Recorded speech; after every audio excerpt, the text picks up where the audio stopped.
Ayon dito sa mga lumalabas na balita, ito raw si Javi Gomez de Leano ay babalik na dito sa PBA. At ang rights na ito ay nandito sa Terra Firma. Pero may mga nagtatanong kung ito kaya ay posible na madala dito sa Barangay Hinebra. Kung inyong maalala, Hinebra ang nag-draft dito kay Javi Gomez de Leano pero tinrade nila agad para dito kay Jeremiah Gray. Ito si Deliano, maganda pinakita dun sa Terra Firma pero eventually nag-decide maglaro abroad. Pero ngayon after 1 year, babalik na raw dito sa Pilipinas. Ang rights nito ay nasa Terra Firma pa rin pero wag na tayong magulat kung ang 6'5 forward ay ibigay dito sa Hinebra dahil naghahanap sila na pwedeng ipalit dito kay Jamie Malonzo. So malamang naman bench player ang magiging kapalit nitong si Javi Gomez de Leano kung sakasakali na matutuloy nga ito. Magiging magandang addition sa Hinebra itong si Javi Gomez de Leano kapag nagkataon dahil alam naman natin na kilala ito bilang isa doon sa mga magaling na scorers ng Terra Firma dati.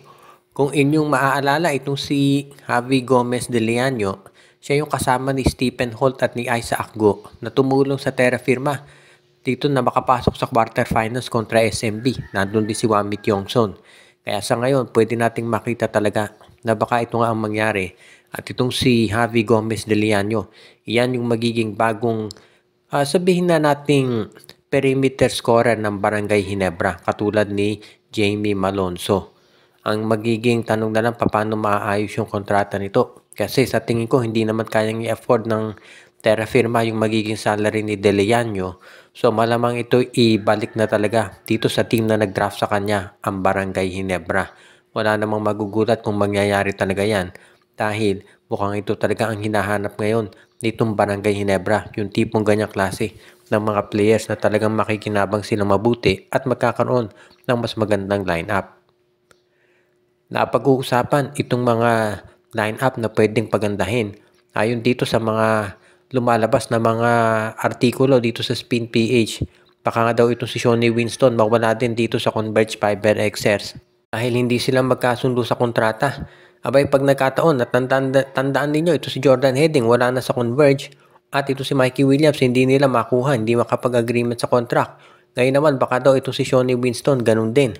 Abay kung mangyayari yan at mawawala dito si Shawnee Winston, abay ang laking dagok yan para dito sa kampanya ng Converge Fiber Xers. At ngayon kinakailangan na siguraduhin ng Converge na magkakaroon sila ng panibagong mga players na magagamit. Pero ang tanong ay dito, ano ba ang dahilan? At parang nagkakaproblema palagi ang Converge sa pagpipirma ng kontrata ng mga players nila. Dati naman ang may hawak diyan ng management ito sila Jacob Lau at of course na nasa coaching staff sila Charles Chu at Raiko Turaman. Nakuha nga nila si Justin Baltasar at nakuha nila si Jordan Heading. Pero ngayon wala na si Heading, hindi nila nakuha si Mikey Williams at lumalaki pa yung posibilidad na baka ito si Shawnee Winston ay mawala din. Kung mawawala ito si Shawnee Winston, ano kaya ang posibilidad na baka naman may sumunod pa dyan mawala? Baka si Alex Stockton naman. Hindi na nakapagtataka na maraming mga fans ngayon na nagsasabi talaga na medyo hindi maganda yung nagiging development dito sa Converge Fiber Xers. Imbis na sabihin na natin papaurong ay pabalik ang nangyari dito sa Converge yung development nila. At nakapanghihinayang yan para sa isang team lalo na yung mga fans ang gusto nila makita na lumaban naman talaga itong mga independent teams dito sa PBA.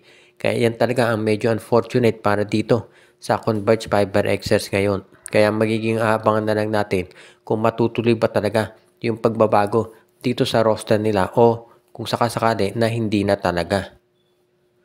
Samantala naman talagang itong sitwasyon kay Mikey Williams hindi pa rin tapos. Mukhang susubukan daw nitong San Miguel Beer na sila na ang kumuha dito kay Mikey Williams. Mukhang ang magiging usapan daw ay baka dalawa ang ibigay na kapalit ng San Miguel. So baka ibalik itong si Jeron Teng dito sa Converge Fiber Xers kasama ng isang second round pick. O kaya naman baka si Andreas Kahilig at isang first round pick ang ibibigay ng San Miguel. Marami nagsasabi na kinakailangan ng San Miguel na isang stretch 4. Totoo yan.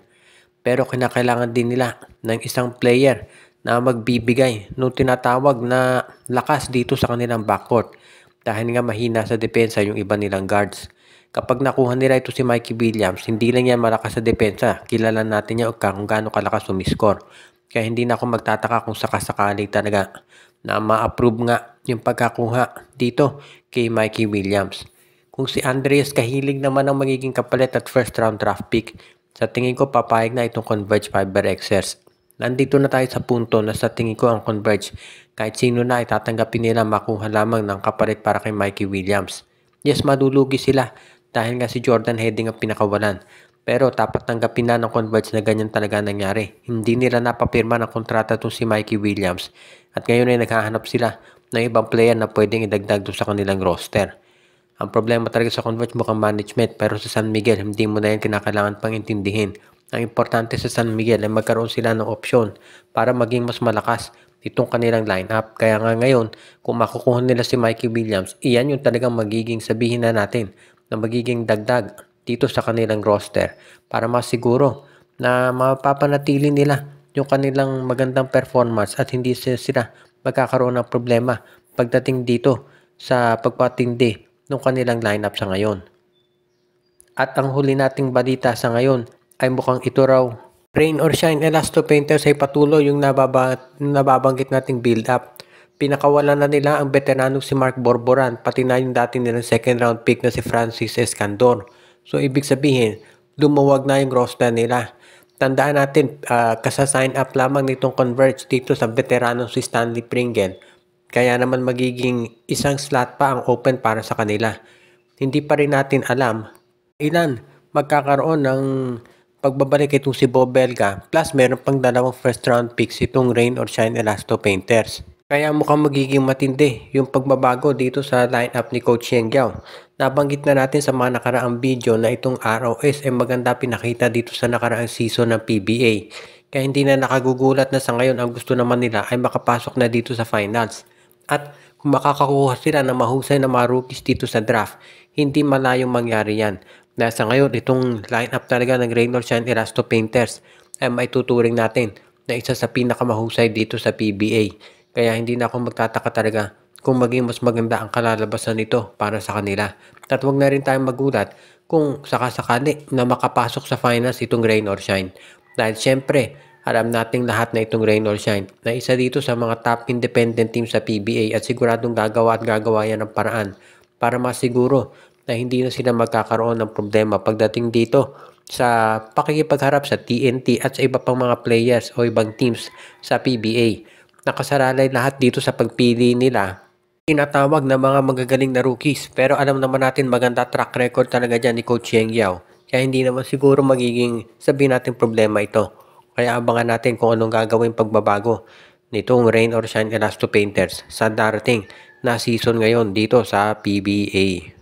Binabati muna natin ang ating mga taga-subaybay katulad ni RG Bueno at Dalina family, si Anthony Alon, si Joshua Giray Espejo at Rosales family, pati na rin si Katsakino Dukusin, Dalmacio de Guzman, Malyari Mascarinas at binabati din natin ang iba pa nating mga taga-subaybay katulad ni Enju, Ireneo Salangsang, Dexter Domer at iba pa.